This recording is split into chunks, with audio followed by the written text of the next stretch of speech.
कब्रिस्तान में अजीबोगरीब नौकरी करनी पड़ी महंगी।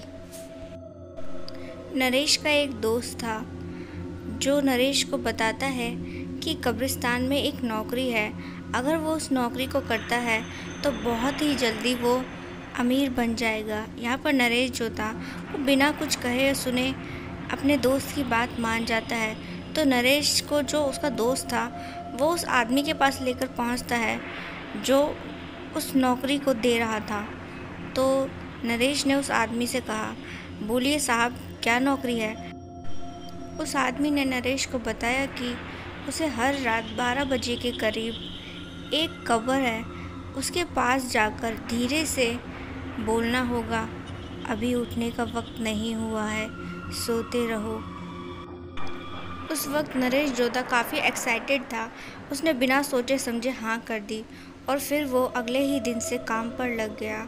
यहाँ पर नरेश जो था वो पास ही में जो कब्रिस्तान था उसके अंदर एक झोपड़ी थी, वो पूरी रात वहीं रहता और अगले दिन सुबह में घर के लिए निकल जाता। तो इसके बाद जो था नरेश जैसे ही रात के 12 बजते वो उस कब्र के पास जाता जिसके बारे में उस आदमी ने बताया था और वहाँ जाकर कहता, सोते रहो, अभी जागने का वक्त नहीं हुआ है। इतना बोल वो वापस अपनी झोपड़ी में आ जाता।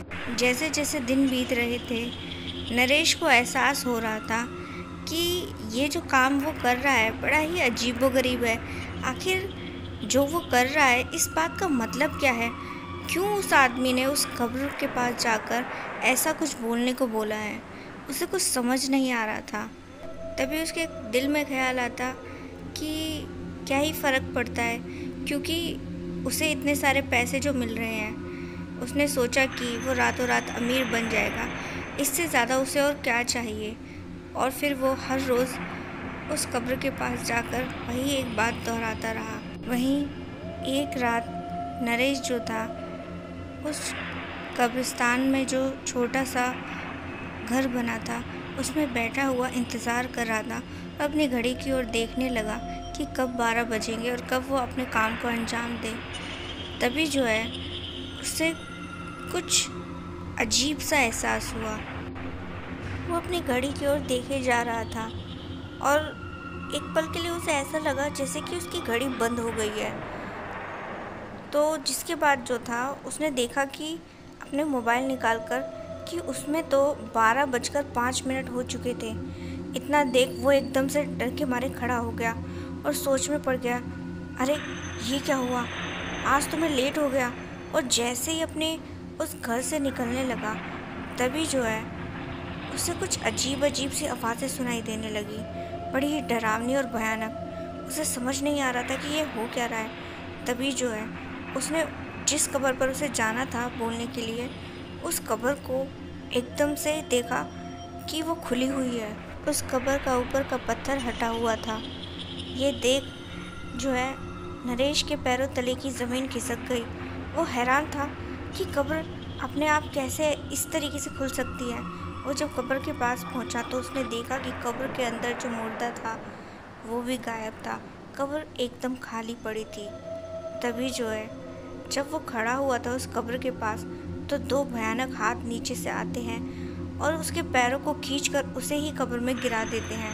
और अचानक से ही वो देख नहीं पाया और कोई उस पर मिट्टी डालने लगा। उसने अपने चेहरे से मिट्टी हटाई और ध्यान से देखा कि एक भयानक मुर्दा उसके सामने खड़ा था और वही उस पर मिट्टी डाल रहा था। यहाँ पर नरेश जो था जैसे ही अपने परिवार का ख्याल करता है उसे ताकत आ जाती है और वो तुरंत ही उस कब्र से उठ जाता है और वो जो मुर्दा था वो नरेश की ओर बढ़ने लगा। नरेश ने किसी तरीके से उस मुर्दे को उस कब्र में धक्का दे दिया और फिर ऊपर से जल्दी से वो पत्थर बंद कर दिया।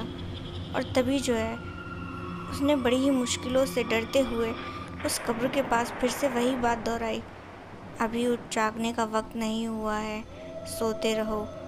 इतना कहते ही अचानक से ही वो पत्थर जो था वो अपनी जगह फिक्स हो गया।